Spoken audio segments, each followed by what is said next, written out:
what your dreams are actually trying to tell you. Carl Jung observed that of all the material that comes up out of the unconscious, the dream is the most common, the most ordinary, and the most consistently ignored. And he spent the better part of his working life doing the one thing almost nobody else was willing to do, which was simply to sit with a dream and ask it what it meant on its own terms.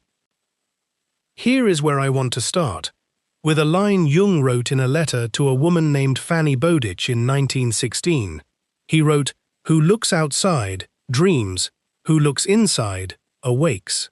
And I want you to sit with the strangeness of that for a moment, because we use the word dream to mean fantasy, to mean escapism, to mean the soft, unreal thing a person does instead of living.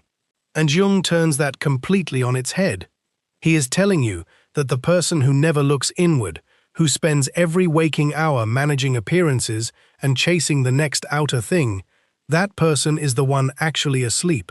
And the dream, the real dream, the one that comes at night with its strange furniture and its impossible staircases, that is the moment you are closest to awake, closest to your own truth, closer than you are at your desk, closer than you are in the mirror doing your tie. And if that lands in you at all, it is because some part of you has always suspected your dreams were not nonsense, that they were trying to tell you something real. And tonight, I want to show you what that something actually is. So here is the resolution I want you to make with me. Before we go further, I say, tonight when I lie down, I will not ask my dreams to entertain me or frighten me. I will ask instead, what part of my life has gone unlived today? I say, I will stop treating my dreams like a locked box to be cracked open with someone else's key, and start treating them like my own handwriting. Familiar, personal, mine, and I say, this is how I begin, not by controlling the unconscious, but by listening to it. Say it with me. I make the unconscious conscious, and again, I make the unconscious conscious. If this kind of listening matters to you, consider staying close to this channel, so that tomorrow's teaching finds you the way tonight's found you. And if something in you just went quiet hearing that, if some old dream surfaced while I was talking, type the 2 words "face it" in the comments below. Let that be your seal before we go on. The first key is that your dream is not a disguise, it is a portrait. For a very long time, the popular idea, largely inherited from Freud, was that the dream hides its true meaning behind a censor, that it dresses up forbidden wishes in strange costume so the sleeping mind will not be alarmed, and you had to strip the costume off to find the real thing underneath. Jung broke from this early, and never went back. He did not believe the dream was lying to you in code. He believed the dream was showing you exactly what it meant to show you, in the only language the unconscious has, which is image, and he said something almost startling in its humility. He wrote, "I have no theory about dreams," from his lectures collected as the aims of psychotherapy, and think about what that means coming from a man who analyzed tens of thousands of them. He is not saying dreams are meaningless, he is saying he refused to walk in with a theory already decided, a grid already drawn, ready to be laid over whatever came up that night, because the moment you have a theory, you stop looking at the actual dream in front of you and you start looking for confirmation of what you already believed. Imagine a school teacher who dreams, again and again, of standing before her class in her nightclothes. The old Freudian reading reaches immediately for some buried desire to be seen, some forbidden wish dressed up in embarrassment. But Jung would have asked something far plainer, what in her daylight life already feels exposed, unprepared, caught without the proper covering. And if you sat with her, you might learn she had taken on a new position that autumn, one she quietly feared she was not ready for. The dream was not hiding that fear behind a costume. It was showing her the fear directly, in the one image that could carry it, standing before others without the covering she usually relies on. Imagine too a man who dreams repeatedly of misplacing his car keys. The popular reading reaches instantly for anxiety about control. But Jung would have wanted to know, whose car? What kind of day was it? What was he actually doing the evening before? Was there a decision in his waking life he was quietly avoiding making? In both cases, The dream is not a riddle imported from nowhere. It is a kind of self-portrait, painted by the part of you that the daylight version of you does not consult. And here is the deeper reason this matters. If you approach every dream already convinced it must be hiding something shameful or coded, you will spend years excavating for a hidden meaning that was never buried in the first place, while the plain and simple truth waits patiently on the surface, unnoticed, because you were taught to distrust the surface. So the first shift is simply this: stop asking what the dream disguises, and start asking what the dream is showing you plainly that you have not been willing to see plainly while awake. I do not go looking for hidden messages. I look at what is already in front of me. The second key is that there is no dictionary for this. And I want to be direct with you here, because this is where almost everyone gets misled. You can buy books that tell you a snake means this, water means that, teeth falling out means the other thing. And I understand the appeal. It promises a shortcut, a universal code that applies to every dreamer everywhere. But Jung would stop you right there and tell you plainly that this is exactly the kind of thinking that keeps a person from ever actually meeting their own dream. Because a snake in the garden of a woman who grew up handling snakes on her grandfather's farm carries a completely different charge than a snake in the nightmare of a man who nearly died of a bite as a child. The image is shared, but the association, the felt weight of it, belongs only to the dreamer. This is why Jung insisted on what we might call the context protocol. Before you interpret anything, you gather the material. You ask, what does this image mean to me personally? Not what does it mean in a book? What was happening in my waking life the day before this dream came? What mood was I in when I woke from it? Was it dread, or was it a strange calm? Who are the people in it, and what is my real relationship to them? Not the polite version, the true one. Imagine a woman who dreams of her mother locking her out of the house she grew up in. A symbol book will tell you this means fear of abandonment, full stop. But if you sit with her and ask what her mother's approval has meant to her for 30 years, what she has been afraid to do without it, you find something far more precise, far more hers. Not a universal fear, but a specific unlived decision, waiting at that locked door. And now imagine something more ordinary still. A man dreams 3 separate times in 1 month of losing his teeth, and if he reaches for a dictionary, he finds the same tired line about anxiety over appearance. But when he actually sits down and asks himself honestly what teeth mean to him, he remembers his father, who lost his in his 40s from years of grinding through worry. He never spoke aloud. And once that memory surfaces, the dream stops being about vanity at all. It becomes a question about whether he is quietly grinding through the same unspoken worry his father carried. And no book could have told him that. Only his own memory could. This is what Jung meant when he refused to hand anyone a fixed key that opens every door. Because the psyche does not deal in fixed keys. It deals in the specific material of one specific life. Your mother is not my mother. Your snake is not my snake. Your locked house is not my locked house, even when the picture on the surface looks the same. So here is a simple practice. Pause for a moment and pick one real dream you remember, even a fragment, and instead of asking what it symbolizes in general, ask only what that particular image touches in your particular life. Write down 3 honest associations, no matter how small or embarrassing, and notice how much more the dream tells you once you stop borrowing someone else's meaning for it. The dictionary will always be faster, and it will always be shallower, because it was written for everyone, which means in the end it was truly written for no one. I do not interpret my dream with a stranger's dictionary. I interpret it with my own memory. The third key is that not every dream is shouting the same thing. And this is where we have to talk about what Jung called the big dream. Most of our nightly dreams are small business. They process the day, they rehearse a conversation, they clear the desk of leftover static, and you can feel the difference the moment you wake. They thin out by breakfast, they leave almost no residue, but every so often, a dream arrives with a different weight to it. More vivid, more strange, staying with you for years instead of fading by lunchtime. The kind of dream you still remember the color of a decade later, even though you have forgotten what you had for dinner last night. And Jung believed these carried something closer to a warning or a guidance rising from the depths of the psyche, not fortune-telling, but something closer to what a far-seeing friend would tell you if they could see further down the road than you can see yourself standing where you are. There is a dream Jung recorded of a mountaineer, a young man who kept dreaming of climbing into empty air, stepping off solid rock into nothing, floating upward past all the marks of ordinary caution, weightless, thrilled, untethered, and the dream repeated, not once, but again and again, across a season.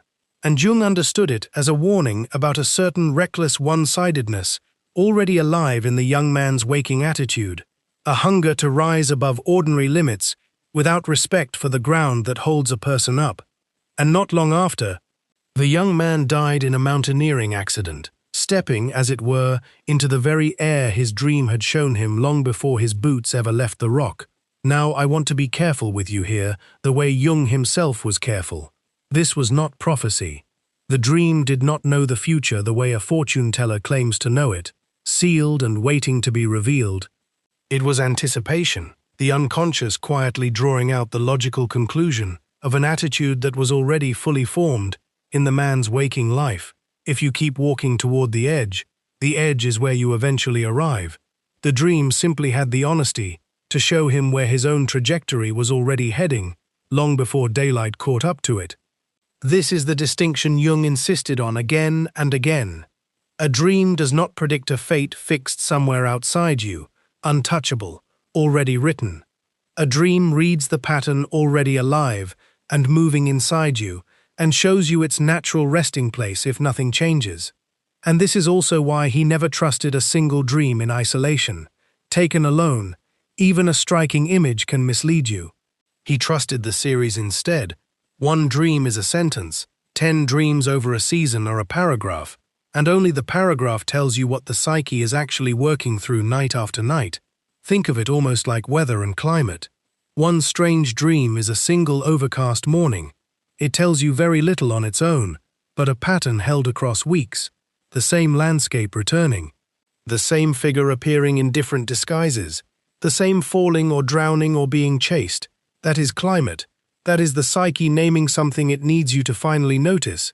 Imagine keeping a small notebook by the bed for even 1 month, not analyzing each night as it happens, just recording plainly what you remember.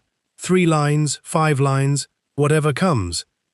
And at the end of that month, reading it straight through in one sitting as though it were a letter written to you in daily installments, you will very often find a theme circling back, returning, deepening, a concern the waking mind kept postponing, finally getting its say in image, after the day refused it in words. That is the big dream, doing its patient work, not shouting once and going silent, but returning until it is finally heard. And this is worth saying plainly. Most nights will give you nothing so dramatic as the mountaineer's warning. Most nights are ordinary business, and that is exactly as it should be. You are not meant to treat every dream as an oracle demanding tribute. You are meant to notice when the weight changes, when an image insists on returning.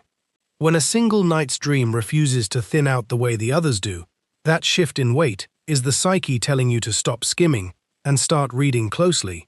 I do not read one dream as an oracle.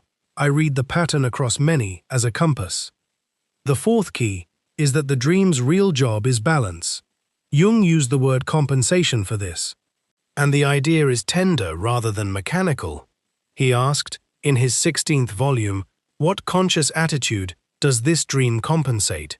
Meaning, whatever you are overdoing in daylight, whatever you have swung too far toward without noticing, the dream leans the other way, to bring you back level. The confident executive, who insists he fears nothing, dreams of standing small and unseen in a crowd. The endlessly agreeable woman dreams of screaming at someone she loves, and when people recoil from a dream like that, ashamed, as though it revealed some hidden cruelty, Jung would say the opposite. The dream is not confessing a sin, it is restoring a missing half, the unclaimed anger, the unclaimed fear, the unclaimed voice daylight had no room for. Imagine a school teacher who prides herself on infinite patience, never once raising her voice in 30 years of classrooms, and yet several nights a week she dreams of a flood rising past the desks while she stands calmly pretending not to notice. The flood is not borrowed from nowhere. It is the exact shape of everything she absorbs and never releases. There is a case Jung wrote of. A young woman whose dreams turned dark and strange, full of decay and falling, and where her doctors read only illness. Jung read the images as compensating a dangerous detachment from her own body, describing an imbalance in picture before it could be named in words. And I want to be careful here. This is not a medical claim. Jung was not diagnosing illness through dreams. He was showing that the dream speaks the whole truth, when the waking mind speaks only half of it. Ask yourself honestly this week, where have I performed certainty I do not feel? Where has my patience gone quiet? Where have I called myself fine so often that fine stopped meaning anything? Whatever you overplay by day, your dreams at night are working to even out. And the flood in the dream is only frightening until you recognize it as your own held water finally finding a room to fill. I do not fear the dark dream. I ask what light I have been forcing too hard. The fifth key is the one I most want you to sit with, because it takes the whole conversation and brings it directly into your ordinary week, and I want to walk through it slowly, in pieces, each one turning the same idea a little further. First, consider an ordinary day. You wake at 7, and already before your feet hit the floor, you are composing the version of yourself the day requires. At work you are competent, unbothered, easy to be around. In the car, you swallow the irritation at the driver who cut you off because there is nowhere for it to go. At lunch, you laugh at a joke that was not funny because the room needed you to laugh. In the afternoon, you make a decision you are not sure of and speak it with a confidence you did not feel. Someone speaks to you in a tone that lands wrong, and you let it pass, because naming it would cost more than swallowing it. By evening, you have agreed with opinions you privately doubted, praised work you found ordinary, told a friend on the phone that everything is fine, and you are tired in a way that has nothing to do with your muscles. None of this is dramatic. It is simply an ordinary day, the kind you have had hundreds of times without once counting the cost of it. But notice what has happened. Dozens of small, honest reactions. Irritation, doubt, boredom. A flicker of hurt you did not have time for, quietly set aside in favor of the smoother performance the day required. And none of it simply vanishes. It goes down, into the part of you that keeps the ledger, even when you have stopped keeping it yourself. Second, consider what happens that night. A dream arrives. Maybe you are back in a house from your childhood. Maybe a stranger follows you down a hallway that keeps extending no matter how fast you walk. Maybe you try to speak in a room and no sound comes out. And if you are like most people, you wake, shrug at its strangeness, and call it nonsense. But that dream did not arrive from nowhere. The irritation you swallowed in the car may well be the follower in the hallway. The doubt you buried under confidence may be the silence when you tried to speak. The hurt you had no time for may be the very thing you searched every drawer to find. Imagine a woman who spends her day quietly managing her elderly mother's moods, patient, capable, never raising her voice, and that night dreams she is carrying a great weight of water in her two open hands across a long room, spilling a little more with every step. The dream is not commenting on some abstract theme called the unconscious. It is commenting on her Tuesday, in the language of image rather than the language of complaint she did not allow herself. Now imagine a man who manages a small team at work. All day he absorbs the friction of other people's mistakes, covers for a colleague who missed a deadline, softens bad news before he passes it down, tells his own doubts to sit quietly in the corner of the meeting room, and that night dreams of closing a door against a wind that keeps forcing it back open. The latch will not catch. He wakes irritated at the pointlessness of it. But ask him plainly what in his day would not stay closed, no matter how many times he tried to shut it. And he will tell you about the mistake he absorbed without a word, still pushing against the door of his patience, long after the office lights went out. The image changes. The water, the hallway, the door against the wind. but the source is always the same. Yesterday, lived a little more honestly than you allowed yourself to live it while it was happening. Third, consider what changes once you know this.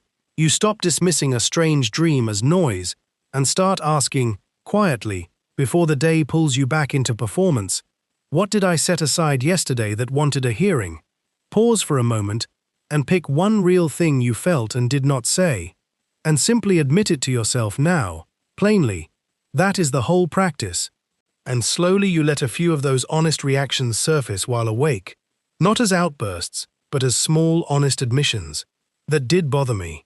That decision I am unsure about. That laugh was not real. And here is what tends to happen over weeks. The dreams change.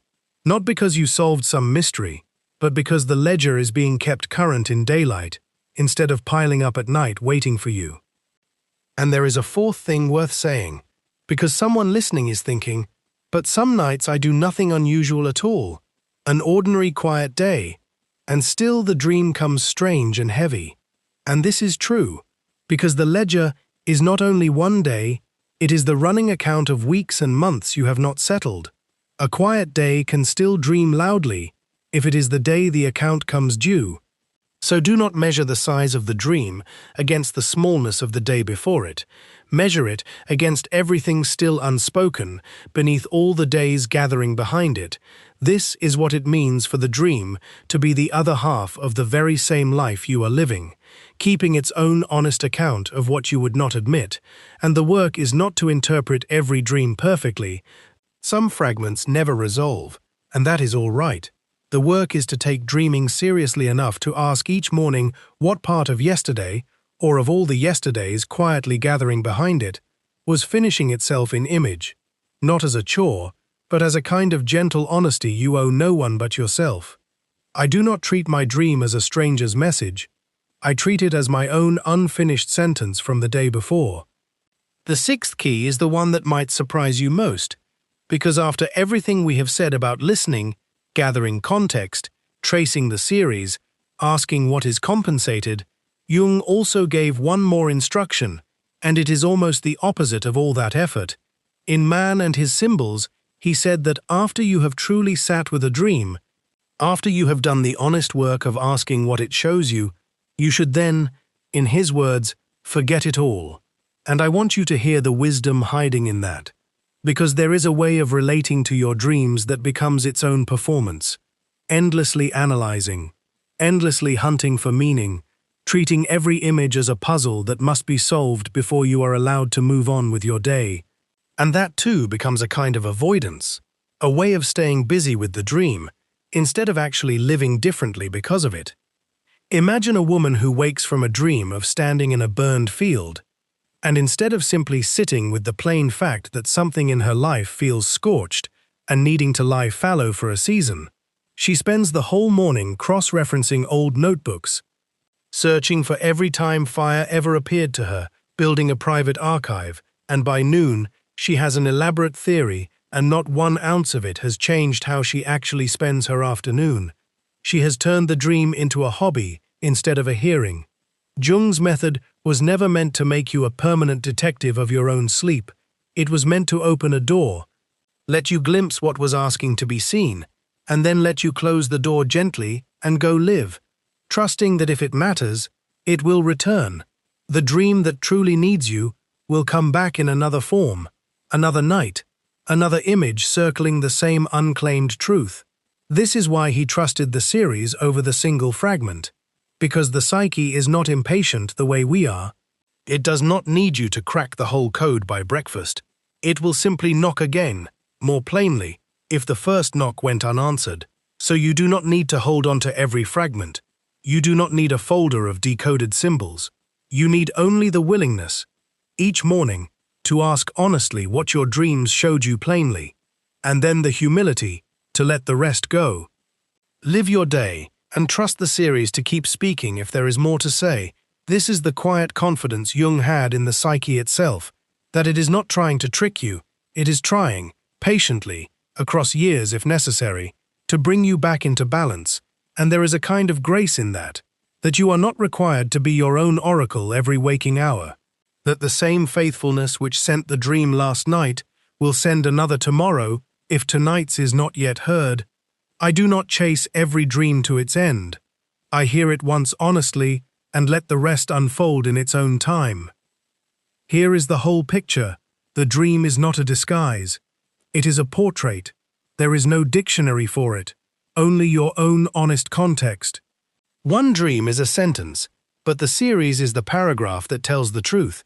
The dream compensates whatever you are overdoing by day. Your ordinary Tuesday is quietly finished in your ordinary dream that night. And once you have listened honestly, you are allowed to let it go. Each of these was never 6 separate keys.